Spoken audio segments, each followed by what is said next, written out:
तक इस संसार में मेरी कथा कही जाएगी, तब तक आप लोगों को मेरी कथा के अंदर जरूर याद किया जाएगा और उस कथा के द्वारा लोगों का निश्चित कल्याण होगा।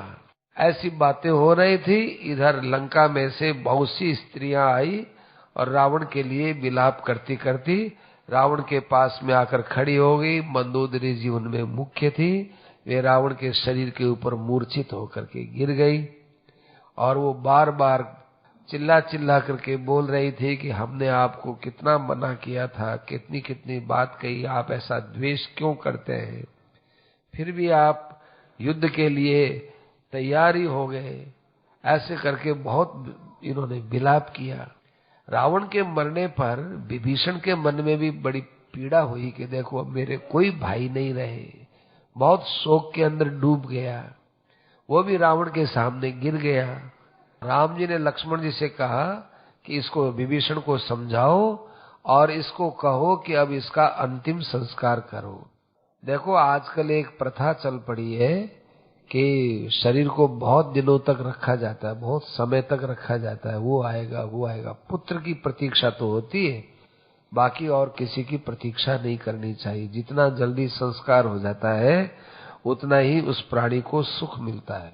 पुत्र न आए तो पुत्र के लिए तो दशरथ जी को भी रखना पड़ा, लेकिन बाकी यदि कोई है, अब यहाँ तो कोई पुत्र तो अब रावण का रहा नहीं, अब तो एक विभीषण ही रहा। भगवान ने कहा कि उसके अंतिम संस्कार में विलंब मत करो और विभीषण को कहो कि मंदोदरी आदि जितनी रानियां हैं इन सब रानियों को समझावे और इनको लंका के अंदर भेज देवे। राम जी के द्वारा आज्ञा प्राप्त करके लक्ष्मण जी विभीषण जी के पास आए और रावण के शव के पास विलाप करने वाले विभीषण जी को और लक्ष्मण जी ने जो है समझाना चालू किया। विभीषण जी, किसके लिए शोक करते हो? ऐसी कौन सी चीज थी कि जो इसमें से चली गई? किसके लिए शोक करते हो? ये शरीर के लिए करो तो शरीर तो ये आगे पड़ा है, शरीर तो कहीं गया नहीं। और आत्मा के लिए शोक करते हो तो आत्मा तो तुम्हारे अंदर भी वही है और इस मृत शरीर में भी आत्मा वैसी है। आत्मा थोड़ी ही निकलती है शरीर से। सज्जनों, हम लोग देखते हैं इसमें से आत्मा घुसती है और आत्मा निकलती है। आत्मा यदि शरीर के अंदर से निकलती हो तो आत्मा सर्वव्यापक नहीं हो सकती। आत्मा कहीं नहीं निकलती है। आत्मा मुर्दे में भी वैसी है, आत्मा तो चिता में भी वैसी है, आत्मा हड्डियों में भी वैसी है। आत्मा वैसी की वैसी रहती है।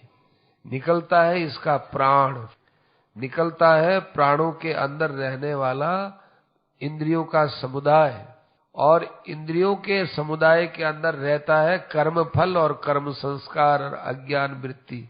ये अंदर से निकलती है, आत्मा नहीं निकलता। पर यह है कि इसमें से ये प्राण और इंद्रियां निकलती है ना, तो आत्मा इनके साथ संबंध रखता है। बस संबंध रखता है। जहां जहां ये जाते हैं आत्मा तो व्यापक है, वहां इसके साथ चिपका रहता है।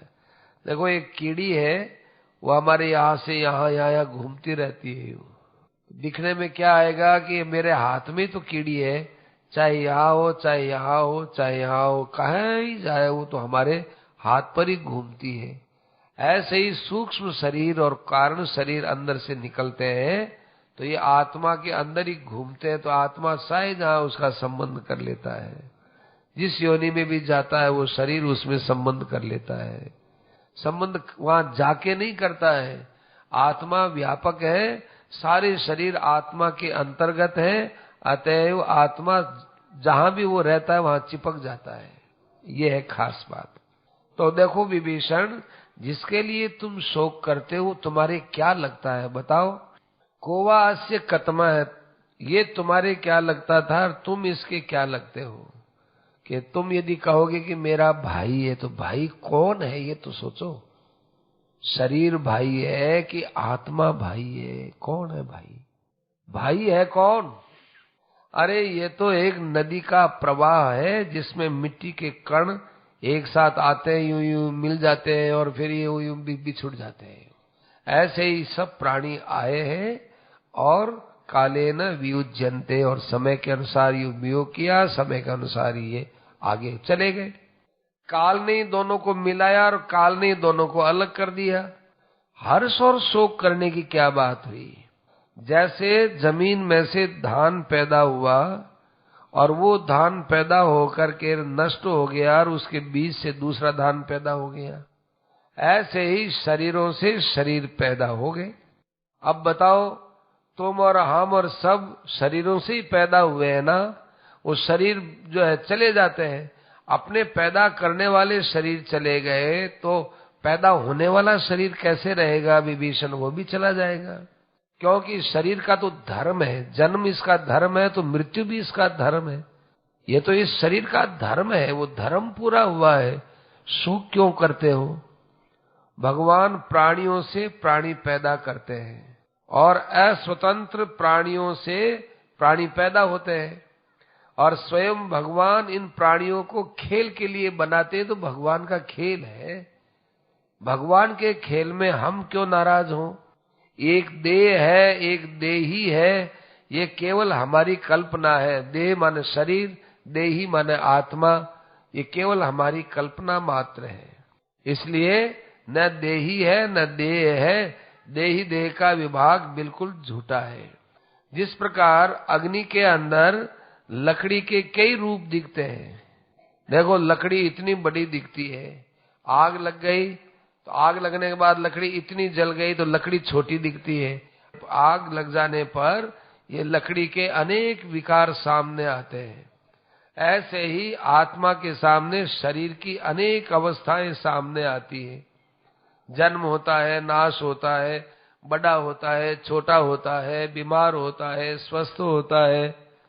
तो जैसे आग के अंदर लकड़ी जलती है, आग नहीं जलती, ऐसे ही शरीर है, ये आत्मा नहीं मरता, ये आत्मा के अंदर ही शरीर पैदा होता है और मरता है।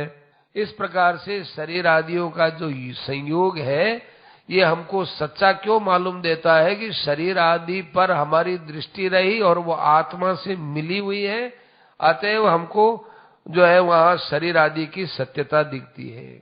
यदि सत्य आत्मा पर हमारा विचार हो जाए तो फिर ये संसार हमको असत्य मालूम देगा। तुम ही विचार करो विभीषण, जब गहरी नींद आई रहती है उस समय ये संसार दिखता है क्या? कुछ अपना भी भान होता है क्या? मैं पड़ा हूं बेसुध, कुछ पता नहीं चलता। क्यों? क्योंकि उस समय में शरीर में मैंपना नहीं है। तो उस समय बताओ कोई दुख होता है क्या? आज तक किसी आदमी ने कहा क्या कि मैं गहरी नींद में बहुत दुख पाया? किसी भी आदमी ने कहा, किसी भी प्राणी ने अनुभव किया? स्वप्न का दुख बता देगा कि स्वप्न में ऐसे आया, ऐसे सिंह आया, ऐसे भाड़ लगा, मैं तो घबरा गया।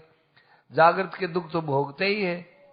तो जागृत के दुख है और स्वप्न के दुख है, पर गहरी नींद का भी कोई दुख होता है क्या? क्यों नहीं होता? कि उस समय में देहादि से अपना संबंध नहीं रहता, परंतु वो ज्ञान पूर्वक संबंध का अभाव नहीं हुआ, अतएव निद्रावस्था के बाद वापिस हमारे दुख होता है, क्योंकि वो संबंध ज्ञान से अलग नहीं हुआ, ज्ञान से संबंध विच्छेद नहीं किया, तमोगुण के द्वारा उस संबंध की स्मृति नहीं रही। अब देखो, संबंध की स्मृति न रहने में भी बड़ा सुख मिलता है। कितने ही भयंकर बीमारी हो, कितनी पीड़ा हो, डॉक्टर कहे चाहे कोई कहे, गहरी नींद में उसको कोई दुख नहीं होता, और डॉक्टर उसको दवाई दे करके गहरी नींद ही देता है, मूर्छित ही करता है। क्यों करता है? कि इसको शरीर के साथ मैंपन का बोध न रहे। खास बात तो ये है। हमने सुना कि एक कोई पहुंचवान पुरुष थे, उन्होंने कहा कोई यहाँ हड्डी का ऑपरेशन करना था। डॉक्टर ने कहा कि बेहोश करना पड़ेगा। उनका क्यों? क्या नहीं, फिर तो आप जो है ऑपरेशन के समय में कहीं ना, हम कुछ नहीं करेंगे, हम कुछ नहीं बोलेंगे, आपको जो करना है बिना बेहोश कर दीजिए। यहाँ डॉक्टर से चीरा लगा, हम लिखा पढ़ी कर दें आपके लिए। उस जमाने की बात है। तो वो यहाँ कोई ऑपरेशन था, तो उन्होंने कोई सूंघनी नहीं सूंघी। उस समय शून्य करने का जो नहीं था कि यहाँ से सुनना कर दे, वो भी साधन नहीं था, सूंघनी का ही साधन था, सूंघा देते बेहोश हो जाता है। परंतु यहाँ ऐसा नहीं। फिर जो है वो ऐसे ही बैठे रहे, उन्होंने ऑपरेशन कर दिया। कहा कि आपको कुछ ज्ञान हुआ क्या? क्या नहीं, हमको कुछ पता नहीं चला। ऑपरेशन हो गया क्या? हाँ हो गया। आप तो कह रहे थे बड़ी भयंकर पीड़ा होगी, ये हो गया, आपको कुछ नहीं हुआ? कुछ नहीं हुआ। डॉक्टर भी मान गए, ये क्या बात है भाई। पर ऐसा जरूरी नहीं कि सबके ऐसा हो, ये जरूरी नहीं है। सेठ जी के पास जब ये बात आई तो सेठ जी ने कहा कि बहुत अच्छी बात है, लेकिन बहुत ऊंची स्थिति नहीं मानते हम। है सेठ जी की बात वही जाने, महापुरुषों की बात वही जाने। संतों की गति रामदास जग से लखी नहीं जाए, बाहर तो संसार सा भीतर उल्टा था। कितनी बढ़िया बात लक्ष्मण जी ने कहा। गहरी नींद में देहादि के साथ जो हमारा संबंध है वो भूलते हैं, तमोगुण में उसमें भी इतना आनंद है। जब यदि ज्ञान पूर्वक इस संबंध को हम नष्ट ही कर दें तो कितना आनंद आ सकता है।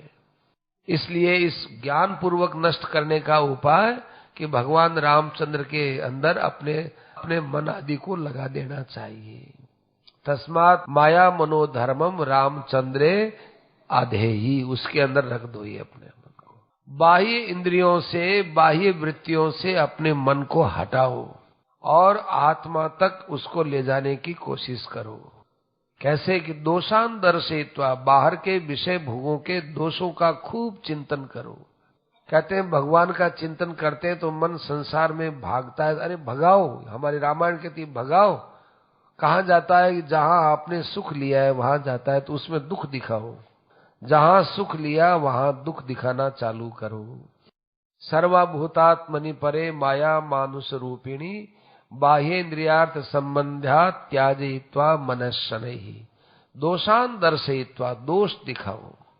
जब शरीर के अंदर आपका मन होगा तभी आपको कुटुंब सब प्रिय लगेगा, और जब अपनी आत्मा की विलक्षणता पहचान लोगे तब कुटुंब के साथ एक साथ संबंध विच्छेद हो जाएगा।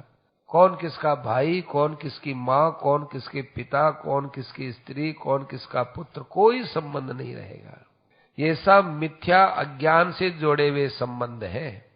और जब ये अपने शरीर के साथ ही संबंध नहीं है तो फिर विभीषण, लंका का राज्य हुआ तो क्या, और वैभव हुआ तो क्या, और ये सब आदर सत्कार हुआ तो क्या, ये क्या है, बलम कोश है, भृत्य वर्ग है, राज्यम भूमि सुतादय है, अज्ञान जत्वात् सर्वेते, ये सब अज्ञान से तो प्रतीत होते हैं। इनके अंदर नाशवत्ता देखना चालू करो, सब नाशवान है और मेरे से असंबद्ध है। उठो और ऐसा भीतर में ज्ञान रखते हुए आप जो है राज्य का संचालन करो। देखो भयंकर गर्मी पड़ती है ना, तब आदमी क्या करता है, ठंडी चीज पी करके और फिर वो जाता है, मट्ठर है, लस्सी है, मौसमी का रस है, जूस है, ये पी करके फिर भयंकर गर्मी में जाता है। उसको गर्मी का असर नहीं होता। क्यों होगा भाई? गर्मी का असर क्यों होगा? उसने ठंडी चीज अंदर ले रखी है। ऊपर गर्मी है तो है, अंदर हमने ठंडी चीज ले रखी है। हमने सुना है कि पुराने जमाने में गांव के लोग थे, वो गर्मी के दिनों में घी ज्यादा खाते थे। उल्टी बात लगेगी आपको, वो लोग सर्दी में, वो के गर्मी में ज्यादा घी खाते, चूरमा वगैरह खूब बढ़िया करके, खूब घी मिला करके फिर उसको खाते थे। ये क्यों? तो वो बताया कि हम लोग इसलिए चूरमा करके खाते घी में ज्यादा कि बाहर गर्मी पड़ती, घी की तासीर ठंडी रहती है, हमारे शरीर में तरावट रहती थी घी से, इसलिए गर्मी में हम ज्यादा घी खाते, सर्दी में नहीं खाते इतना। तो अंदर यदि ज्ञान है, ज्ञान की प्रदीप्ति है, ज्ञान का प्रकाश है, तो फिर आप इस राज्य आदि के अंदर बैठे रहो, कोई उसके फर्क नहीं पड़ने वाला है।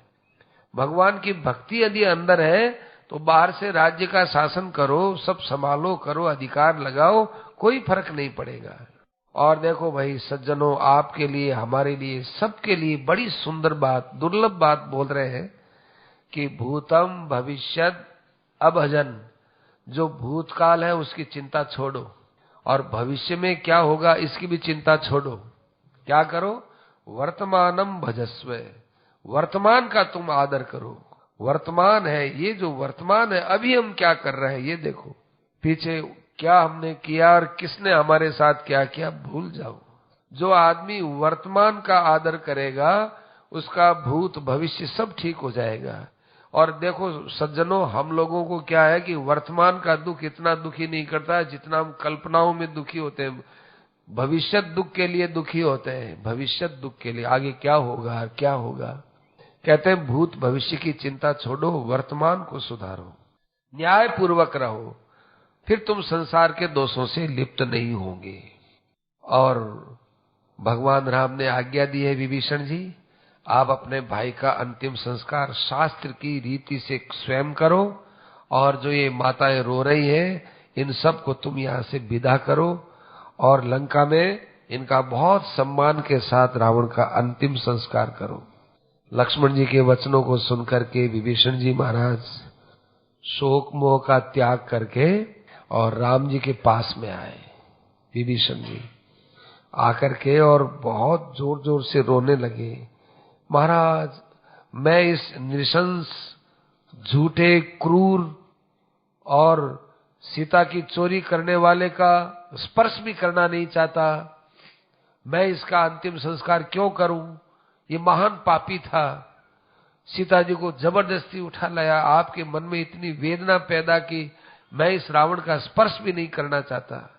राम जी ने कहा, देखो विभीषण, आदमी का मरने के बाद भी यदि बैर रहता है वो आदमी मनुष्य नहीं है। मरने के बाद तो बैर रहना ही नहीं चाहिए। मरणांतानि वैराणी निवृत्तम न प्रयोजनम। मरने तक बैर तो हुआ तो जीते जी हो गया सो हो गया, मरने के बाद उसका बैर भी मर गया है, वो अकेला थोड़ी मरा है।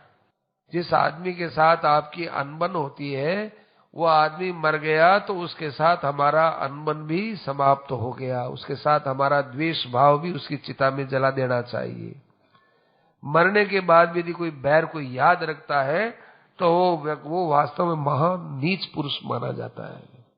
मरने के बाद नहीं, तुम इसका अंतिम संस्कार करो, और देखो जैसे तुम्हारा भाई है ऐसे मेरा भाई है, मेरा भाई समझ के इसका अंतिम संस्कार करो। ममाप्येष यथा तव। क्या उदारता की बात भगवान बोलते हैं। ये भगवान किसको सुना रहे हैं सज्जनों? दिखने में तो विभीषण को सुना रहे हैं, काम किसके आएगी बात? अपने लोगों के आएगी। अपने को ऐसा ही होना चाहिए। राम जी की आज्ञा को शिरोधार्य करके विभीषण जी महाराज फिर वहां मंदोदरी के पास गए और उनको सांत्वना के वचन सुनाए। परम बुद्धिमान विभीषण जी महाराज ने फिर धर्म के अनुसार उनके अंतिम संस्कार के लिए चिता बनाई और पितृमेध विधान के द्वारा उनका अंतिम संस्कार किया गया।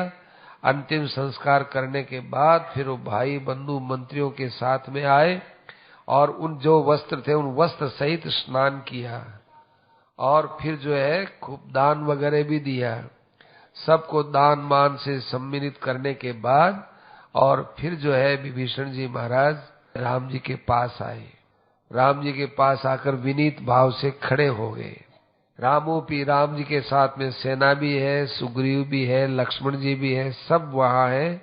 उस समय में राम जी महाराज बड़े आनंद में विराजमान थे।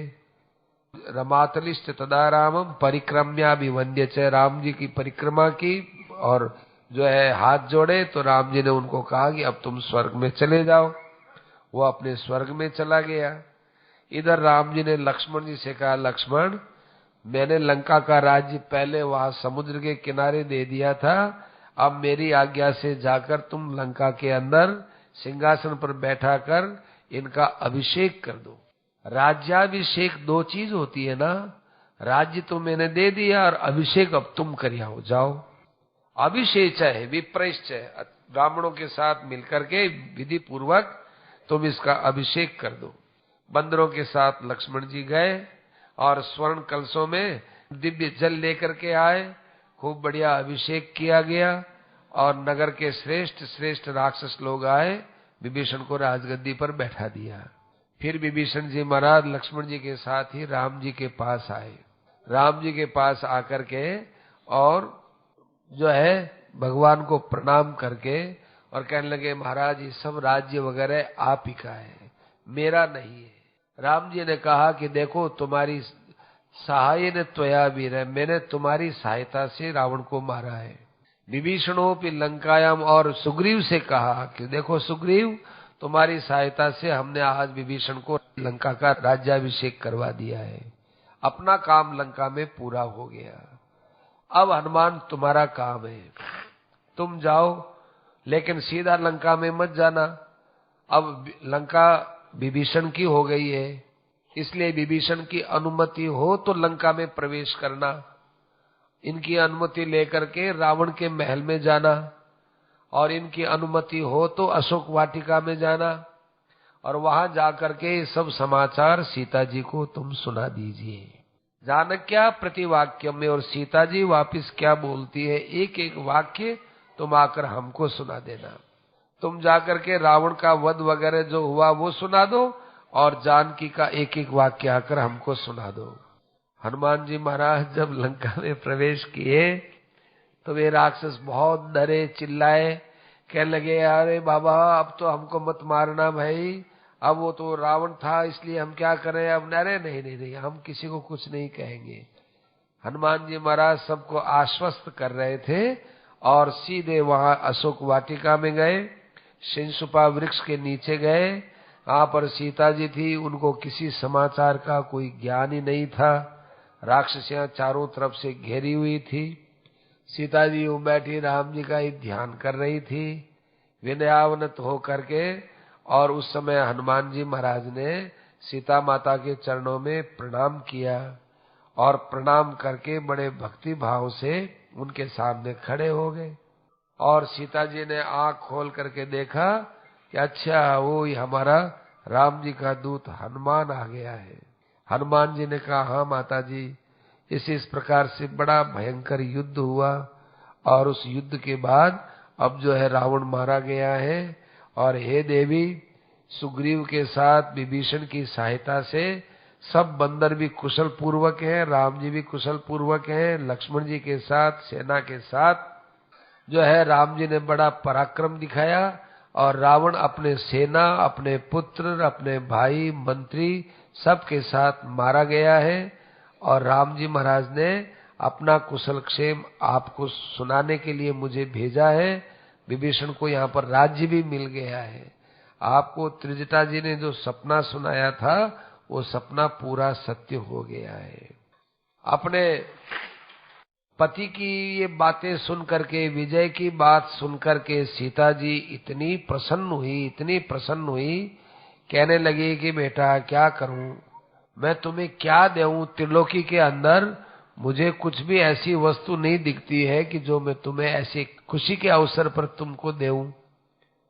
क्या सुंदर तुम्हारे वाक्य निकले हैं, मैं सोच ही नहीं सकती थी ऐसा भी कभी कोई दिन आएगा। ऐसा कोई रत्न नहीं, ऐसा कोई आभूषण नहीं, ऐसी कोई वस्तु नहीं कि जिसको मैं इस समाचार के बराबर समझती हूँ। क्या दूं, मेरे पास कुछ नहीं, मैं तो बड़ी दरिद्री हो गई। हनुमान जी ने कहा कि हे माता जी, आप मुझे कितना ही बड़ा रत्न दे दो, आप मुझे देवराज इंद्र का राज्य भी दे दो, तो भी राम जी की जो वीर मूर्ति है, विजयी मूर्ति है, और राम जी की जो अचल रूप है, दिव्य रूप है, उस रूप दर्शन के समान कोई संसार में ऐसी चीज नहीं है। ऐसा सुंदर राम का रूप मैंने दर्शन किया है, विजयी राम के मैंने दर्शन किए हैं, इसलिए अब कोई दूसरी चीज की जरूरत ही नहीं रही। सीता जी ने कहा देखो हनुमान, मैं तुम्हें आशीर्वाद देती हूँ कि मेरे जानकारी में जितने दिव्य गुण है, सौम्य गुण है, सारे के सारे गुण तुम्हारे अंदर प्रवेश हो जाए। अब ऐसा उपाय करो कि जिससे राम के मुझे दर्शन हो जाए। मैं राम जी के दर्शन करना चाहती हूँ, राम जी मुझे आज्ञा दें, मैं उनके दर्शन करूं। बहुत वर्ष हो गए उनके दर्शन किए बिना।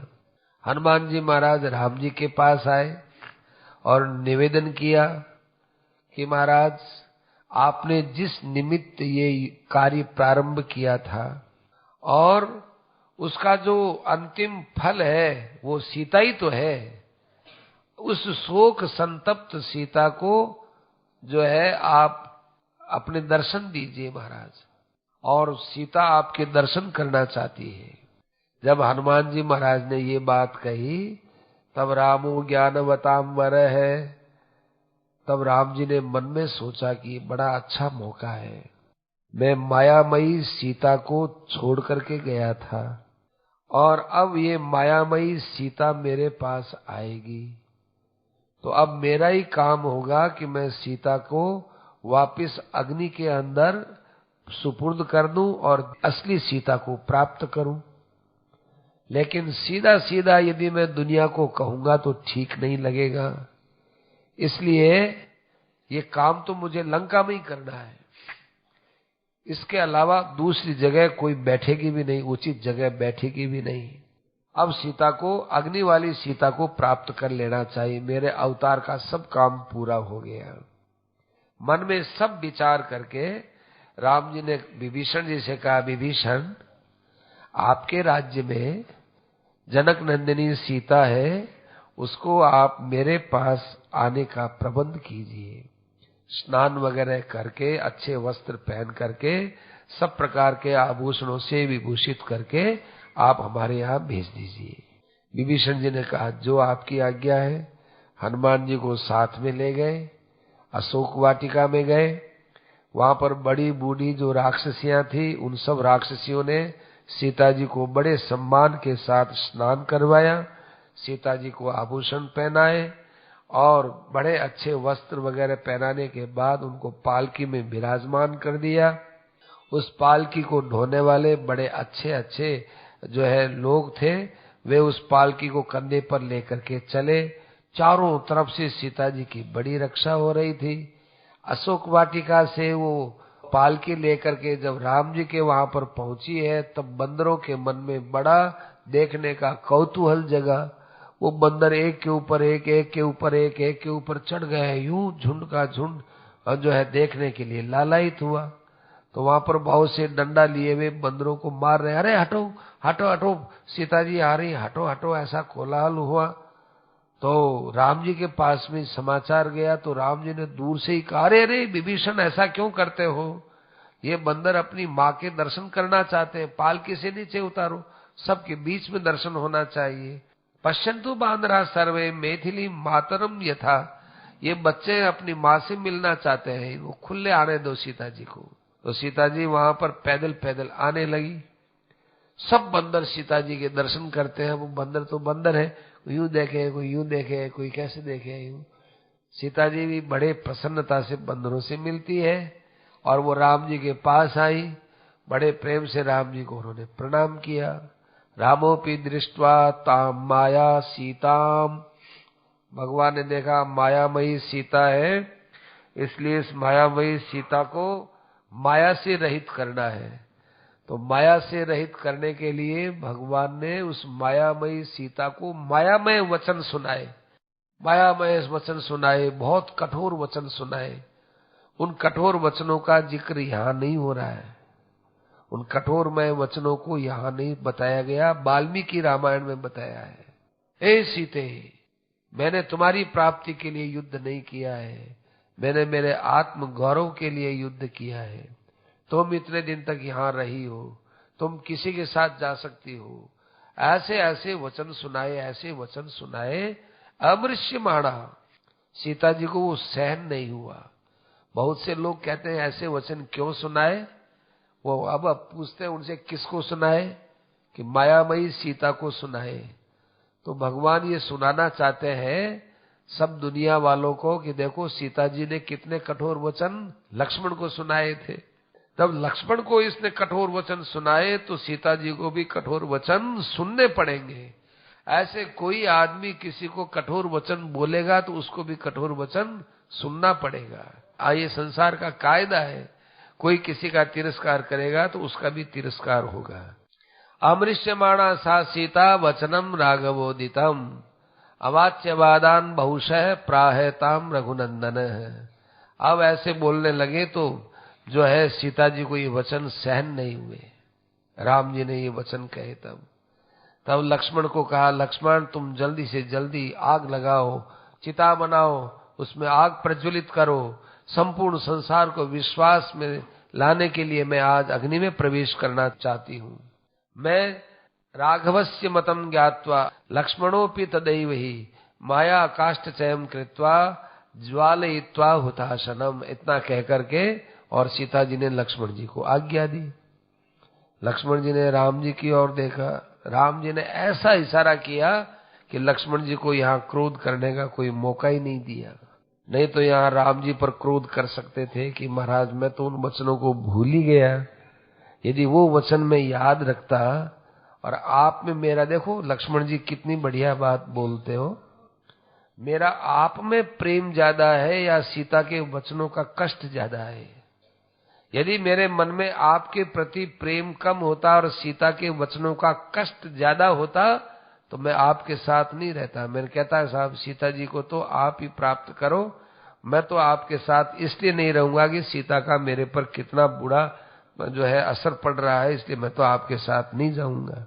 लेकिन नहीं, लक्ष्मण जी के मन में राम जी के प्रति इतना ज्यादा प्रेम है कि वहां सीता जी के वचनों को वो भूल गए।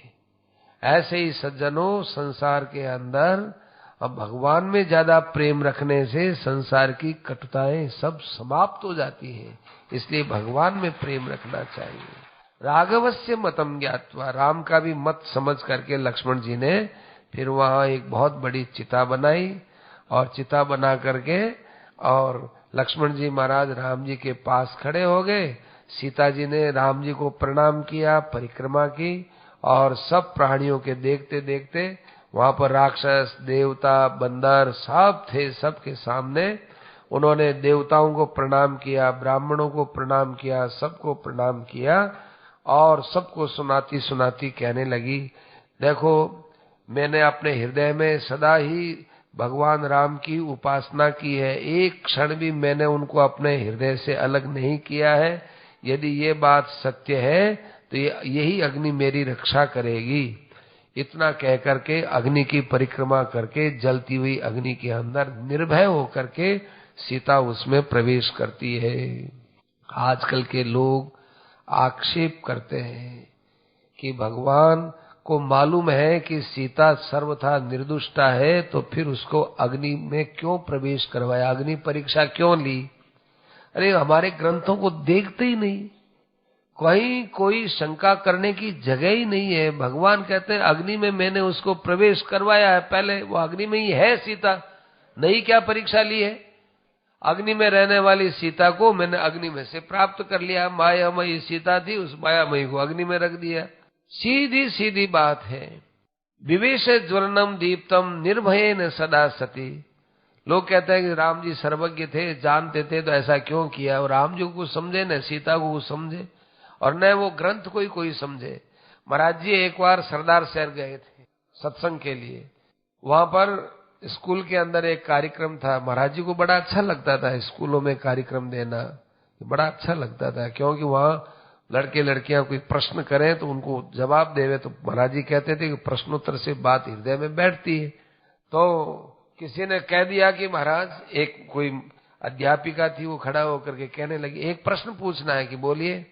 ये रामायण में तुलसीदास जी ने स्त्रियों का बड़ा अपमान किया है। कहा कि बोलो भाई, कहाँ अपमान किया? कि ये ढोल गवार शूद्र पशुनारी सकल ताड़ना के अधिकारी। तो महाराज जी ने कहा कि ये चौपाई कहाँ आई है? ये तो अयोध्या कांड में आई है। अच्छा, अयोध्या कांड में कहाँ आई है? जहाँ स्त्रियों का वर्णन है वहां आई है। महाराज जी ने कहा भी लाओ भाई कोई वो रामायण लाओ। तो कोई रामायण ला के दिया कि बताओ, इसमें बताओ कहाँ है ये? तो ऐसा तो हमको याद नहीं है। तो तुमने ग्रंथ पढ़ा ही नहीं, प्रश्न करने बैठ गए इतने आदमियों के बीच में। अयोध्या कांड में है क्या ये तो सुंदर कांड में है। सुंदर कांड में भी कहा कौन बोलता है? कि समुद्र बोलता है। समुद्र क्या बताना चाहता है? समुद्र तो अपनी कमी, अपनी तुच्छता, भगवान के सामने अपनी तुच्छता बता रहा है। तो इसमें सकल ताड़ना के अधिकारी कहकर के स्त्री का सम्मान किया है कि स्त्री का यहाँ पर कोई निंदा की है? सम्मान किया है। ताड़ना का अर्थ होता है शिक्षित करना, मारना थोड़ा ही होता है। ढोल गंवार शूद्र पशु और नारी, इनको शिक्षित करना चाहिए। यदि इनको शिक्षित नहीं करते हैं तो इसका दोष शिक्षा देने वाले में है, उसमें दोष नहीं है। अब ये सूरदास जी बजाते हैं बाजा और इनके साथ ये तबला बजाते हैं, स्वर मिलाते हैं पहले दोनों, ये कायदे से ही बजते हैं, ऐसा थोड़ी बजते हैं। ऐसे चाहे जाए तो ये अंगुली नहीं रख सकते। और चाहे जाए ऐसे ये बिना ठेका के बजा नहीं सकते, बिल्कुल कायदे से चलता है। स्वर मिलाना पड़ता है और इनका स्वर उतारना पड़ता है ढोलक का। जब ढोलक काम में नहीं लेनी है तो उसका तनाव खत्म करना पड़ता है ताकि ठीक रहे, और फिर जो है उसको तानना पड़ता है और मिलाना पड़ता है ऐसे करके, और इसका स्वर से स्वर मिलाना पड़ता है। और यदि ठीक नहीं मिलाएंगे तो ढोलक वालों कहेंगे भाई तेरी ढोलक ठीक नहीं बज रही है, क्या बात है। तो ढोल, गंवार, शूद्र, पशु और नारी, गांवों के अंदर खेतों में किसी की गाय किसी खेत में चली जाए तो लोग कहते हैं भी तुम्हारी गाय हमारे यहाँ क्यों आई। लड़ाई होती थी उस आदमी से कि अपने पशु को तुम अपने घर में रखो या कोई व्यवस्था करो, हमारे खेत में क्यों आया भाई। गाय को कोई नहीं कहते हैं, ज्यादा गाय को ताड़ देवे, गाय को अलग कर देवे, लेकिन उपालंब उस पुरुष को दिया जाता है। ऐसे यदि स्त्री के अंदर कोई कमी रहती है तो उसका दोष पुरुष को लगता है। यदि छोटी अवस्था में कोई गलती होती है तो माता पिता को लोग कहेंगे, और बड़ी होने पर पति है उसको कहेंगे, बूढ़ी होने पर होगा तो लड़कों को कहेंगे तुम अपनी माँ की सेवा नहीं करते हो, तुम ऐसा नहीं करते हो, तुम वैसा नहीं करते हो। स्त्री पर कोई जो है किसी प्रकार से कमी नहीं बता सकते। सम्मान किया है, निरादर कहाँ किया है, अयोध्या कांड में कहा है। ऐसे ही सीता जी की अग्नि परीक्षा क्यों ली, सर्वज्ञ भगवान है। अग्नि परीक्षा किस लिए ली है, किस लिए ली है। उस अग्नि से सीता जी जली है क्या, सीता जी को पीड़ा हुई है क्या, सीता जी को तकलीफ हुई है क्या, कुछ नहीं हुआ। अपनी असली सीता को अग्नि में से ही लेना था और मायामयी सीता को अग्नि में ही रखना था। दृष्ट्वा ततो भूत गणा सिद्धा सीताम सवन्नी गताम भृषार्ता परस्परम प्राहुरहस सीताम राम श्रियम स्वाम कथमत्यजज्ञ है। देखो देखो राम जी महाराज ने कैसा किया, कैसा किया है। भगवान शंकर कहते हैं उस समय सब देवता आ गए। देवता आकर के भगवान से कहने लगे महाराज आप तो आप ही हो, आप ही संसार के कर्ता हो, साक्षी हो, सब लोगों का निर्माण करने वाले हो, माया से आप छिपे हुए हो, तरह तरह की लीला करते हो, और जो आपके नाम का स्मरण करते रहते हैं वे लोग आपकी लीला के रहस्य में प्रवेश करते रहते हैं। देखो कोई हॉल हो, कोई ऐसा, अपने तो यहाँ सत्संग है भाई, कोई और कोई समारोह होता तो टिकट ले आओ, वे टिकट ले आओ। सिनेमा के हॉल में जाते तो टिकट ले आओ, क्रिकेट देखने जाओ तो टिकट ले आओ। ऐसे ही भगवान के लीला राज्य में प्रवेश करो तो टिकट ले आओ। एक काय का टिकट ले आओ साहब, एक तो मुंह में राम राम होना चाहिए और कानों के अंदर आपकी कथा सुनी हुई होनी चाहिए। टिकट है, टिकट। तो त्वं नाम स्मरताम राम, आपका नाम जो स्मरण करते रहते हैं वो आपके लीला राज्य में प्रवेश करके लीला का रहस्य समझ लेते हैं। नहीं तो ऊट पटांग बातें करते हैं कि सर्वज्ञ राम ने सीता जी की क्यों परीक्षा ली, राम जानते थे तब। ब्रह्मा जी ने कहा महाराज मेरे द्वारा बड़ी गलतियां हुई, कैसे कैसे मैंने वरदान दे दिए और फिर उसके बाद मैंने आपसे प्रार्थना की, आप पधारे, आपको कितना कष्ट हुआ महाराज। आप अशेष स्थितियों के हेतु हैं, आप अध्यात्म स्वरूप हैं, भाव अभाव से रहित हैं, मान बढ़ाई आदि से अतीत हैं, प्रमाण आदियों से भी आप अतीत हैं, सब से आप अतीत हैं। आप मथुरा के स्वामी हैं। अब आप लोग चौंक गए होंगे एकदम, मथुरा के स्वामी तो कृष्ण भगवान थे, राम जी को यहाँ मथुरेश कैसे कह दिया। वंदे रामम मरकतमणम मथुरेशम। तो मथुरा का स्वामी इसलिए बताया है कि कृष्णावतार के बाद रामावतार हुआ है और रामावतार के बाद कृष्णावतार हुआ है। ये गोड़ाई होने गोड़ाई, सतयुग त्रेता द्वापर कलयुग, सतयुग त्रेता द्वापर कलयुग, सतयुग त्रेता द्वापर कलयुग, ये गोड़ाई होती है। गोड़ाई के अंदर पहला कौन सा आता है बताओ, देखे क्या बताया। सतयुग आया, फिर त्रेता आया, फिर द्वापर आया, फिर कली आया, फिर सतयुग आया, फिर त्रेता आया। तो ये ब्रह्मा जी का कहने का अर्थ क्या है, आपकी लीलाएं हर त्रेता में होती रहती हैं। तो हर द्वापर के अंदर कृष्ण लीला भी होती रहती है, कृष्ण भी आप ही होते हो। यहाँ लिखा है कि वृंदावन में अनेक देवताओं के द्वारा आपकी पूजा होती है। वृंदारण्य वंदित वृंदारक वृंदम, वृंदारक वृंद माने ऋषि मुनि देवता इत्यादियों के द्वारा आपकी वृंदावन में पूजा होती रहती है। तो वृंदावन में तो राम जी की पूजा कैसे होगी। तो ये राम जी ही द्वापर में बने और वो कृष्ण ही आगे आने वाले त्रेता में राम जी बने, क्योंकि हर त्रेता में राम जी होते हैं, इसलिए मथुरेश शब्द कहा। फिर उसके बाद इतने में ही क्या हुआ कि अग्नि उसमें से प्रकट हुई, साक्षात अग्नि सीता जी को गोद में लेकर के प्रकट हो गई और राम जी से निवेदन किया कि महाराज इस सीता जी को पहले तो जनक जी ने आपको दिया और अब आज रावण के युद्ध के बाद हम लोग बधाई के अंदर आपकी वास्तविक सीता को हम अर्पित करते हैं। गृहाण देवीम रघुनाथ जानकीम पुरा त्वया मई अवरोपिताम वने, जंगल में आपने हमको दिया, अब हमने आपको दे दिया, अब आप इसको अपने पास में रखिए, परम शुद्ध है, परम पवित्र है, इस बात को आप खूब अच्छी तरह से जानते हैं। फिर जो है इंद्र ने भगवान की स्तुति गाई कि महाराज आप नील कमल की आभा वाले हो और सबके हृदय में रहने वाले हो, भवानी के हृदय में जो है आप विराजमान रहते हो, जो आदमी भोगों में रहने वाले हैं उनसे आप बहुत दूर रहते हो। लोग कहते हैं भगवत प्राप्ति बड़ी कठिन है। कौन आदमी बोलते हैं जो कोई भजन नहीं करते, उनकी बात है। भजन करते नहीं, सत्संग करते नहीं, शास्त्र की बात मानते नहीं, कथा सुनते नहीं, भगवान का नाम लेते नहीं, वो कहते हैं भाई भगवान की भक्ति वक्ति नहीं होती, होती नहीं है। सेठ जी ने एक बार कुछ मछली पकड़ने वाले लोग थे, उनको बुला करके कहा तुम मछली पकड़ते हो सारे दिन में कितना रुपया कर लेते हो? उस जमाने में उन्होंने बताया हम रोज 5 रुपया कर लेते हैं। 5 रुपया कर लेते हो कि हाँ, कि अच्छा ठीक है बैठ जाओ तुमको जो है हम राम राम राम राम करो, सारे दिन 8 घंटा 9 घंटा राम राम करो, हम तुमको कुछ चावल भी दे देंगे खाने के लिए और 5 रुपया दे देंगे। फिर तो नहीं मारोगे मछली, हमको चावल भी मिल जाएगा, फिर हम क्यों करें? आगे बैठे एक दिन तो राम राम राम राम किया हो के हमारा समय निकलना। वो 5 रुपया चावल दे दिया, दूसरे दिन वो आए ही नहीं और वापिस वहीं गए मारने के लिए, मछली मारने के लिए। वहां पर लोग गए, अरे भाई तुमको 5 रुपया और चावल मिल रहा था, तुमने कहा कि हम अरे क्या करें, हमारा वहां समय नहीं निकलता, समय पास नहीं, हम तो घबरा गए। हमको तो ये अच्छा, हमें नहीं चाहिए आपके 5 रुपये चावल दिए, यही ठीक है हमारा। तो सदा भोग भाजाम सुदूरे विभांतम, सदा योग भाजा मधुरे विभांतम, चिदानंद कंदम सदा राघवेशम, विदेहात्मजानंद रूपम प्रपद्ये। योगियों के पास तो सदा आप नजदीक से नजदीक दिखते, वो कहते हैं भगवान के अलावा दूसरा कोई है ही नहीं।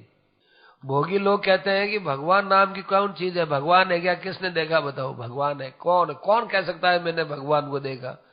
कोई रूप नहीं, कोई रंग नहीं, कोई देश नहीं, कोई काल नहीं, कुछ है ही नहीं, जो है ही नहीं उसको मानते हैं। देखो, और जो ये संसार प्रत्यक्ष दिख रहा है ना, ये इसको कहते हैं कि तो झूठा है, और जो दिखता है नहीं उसको कहते हैं कि साहब भगवान लाओ। कहां से भगवान? तो भाई भोगियों के लिए बहुत दूर है, योगियों के लिए भगवान के अलावा कुछ है ही नहीं।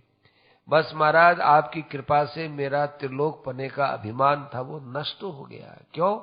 ये रावण हमको कई बार जो है जकड़ लेता था, और इसका बेटा हमको कैद खाने में पटक दिया, और हम समझते थे कि जाने हम क्या है। तो महाराज एक तो इनको आपने इतनी शक्ति दी कि मेरे को भी कैद खाने में डाल दिया, और अब आपने इनको मारा तो अब हमारा अभिमान नष्ट हो गया। अब बताइए महाराज मैं आपकी क्या सेवा करूं? इतने में ही देखो, अभी तो ये सेवालियात तो बात दूर रही, इतने में ही भगवान शंकर एक विमान पर बैठ करके पार्वती के साथ आए, और फिर जो है भगवान शंकर ने कहा महाराज मैं अभी तो आपके दर्शन करता हूँ, सबके साथ हूँ, इसलिए आपसे प्राइवेट मुलाकात करूंगा बाद में। कब कि करेंगे हम, जब आपका राज्याभिषेक होगा तब आएंगे। अभी तो आप अपने पिताजी से मिलिए। आप पिताजी को देखा, पिताजी विमान में बैठे हुए थे, पिताजी को प्रणाम किया। दशरथ जी महाराज ने राम को अपने छाती से लगाया कि बेटा तारितोस्मि त्वयावत से, तेरे आचरणों से मैं तर गया। जब हम ऊपर के लोक में तुम्हारी बातें सुनते थे हम गदगद हो जाते थे। देवराज इंद्र से राम जी ने कहा कि देवराज इंद्र तुमने कहा ना कि हमको कोई सेवा बताओ, तो सेवा यह है कि तुम अमृत की वर्षा करो, हमारे ये सब बंदर जीवित हो जाए। तो अमृत की वर्षा की तो भाई ये बंदर जीवित हो गए जो मर गए थे। राक्षस क्यों नहीं हुए?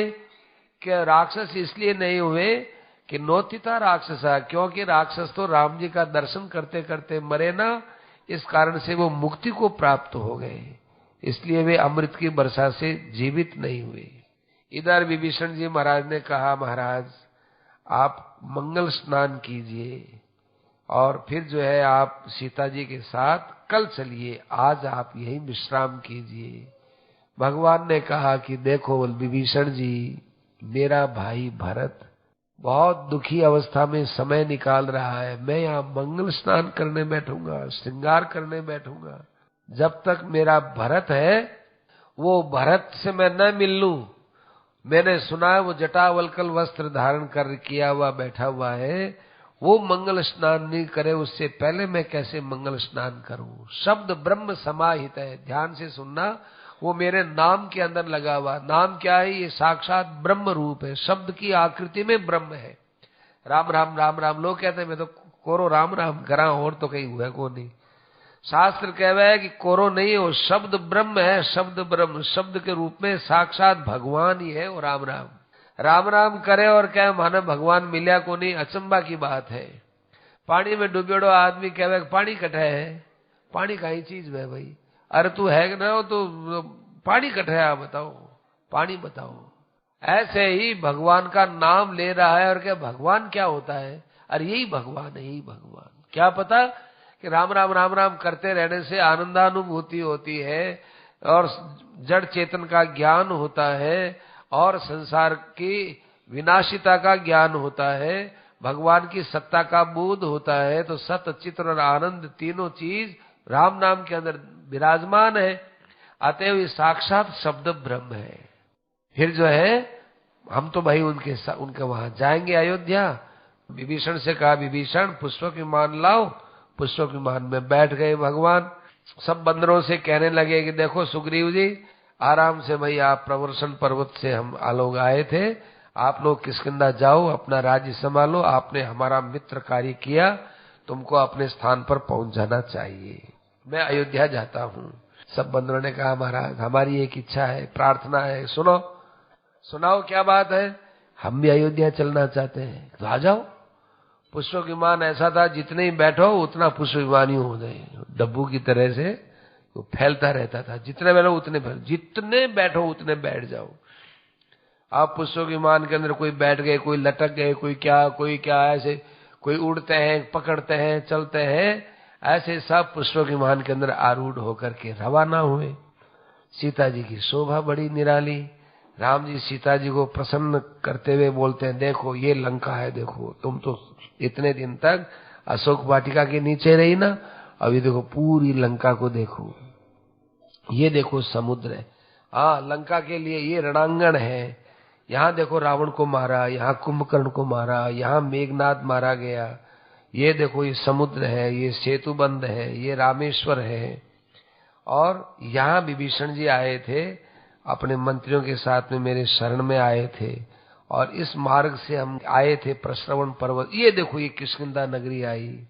किष्किंधा नगरी आते ही सीता जी ने कहा, महाराज बोलो, ये सब बंदर आपकी सेवा में रहे, यहाँ रहे, तो महाराज अयोध्या में इनका परिवार भी चलेगा। चलो, सब बंदरों को कह दिया कि ले आओ, अपनी अपनी बंदरियां ले आओ, चलो सब। तारा प्रमुखा हरि ओषिता है, सब बंदरियां भी साथ में हो गई। सुग्रीव जी महाराज सब परिवार सहित आ गए। और उसके बाद चलते चलते वो ऋष्यमुख पर्वत आया। कहा कि देखो यहाँ हमने बाली को मारा, बाली को यहाँ मारा है, ये देखो ये पंचवटी की जगह आई, यहीं से राक्षस तुमको ले गया था। सीता जी की आंखें डबडबा गई, क्या हुआ सीते? बस वो दृश्य याद आ गया। और ये देखो ये अगस्त ऋषि का आश्रम, ये सुतीक्ष्ण जी का आश्रम, कितने अच्छे अच्छे। ये देखो ये चित्रकूट है, चित्रकूट में देखो यहाँ भरत आए थे, कैसे प्रेम से मिले थे। ये देखो अब भरद्वाज ऋषि का आश्रम आ गया। वो देखो वो सरयू नदी है, सरयू नदी के पास वो अपनी अयोध्या नगरी है। अयोध्या नगरी को प्रणाम करो। सीता जी ने प्रणाम किया और कहा कि आज रात अपने लोग भरद्वाज ऋषि के आश्रम में ही निवास करेंगे। आज 14वें वर्ष की समाप्ति पर पंचमी तिथि है, अतएव आज समाप्त होगा 14वां वर्ष, कल अपने को अयोध्या पहुंचना है। रात्रि में भरद्वाज ऋषि के यहीं विश्राम करेंगे। राम राघव राम राघव राम राघव पाहि मां। कृष्ण केशव कृष्ण केशव कृष्ण केशव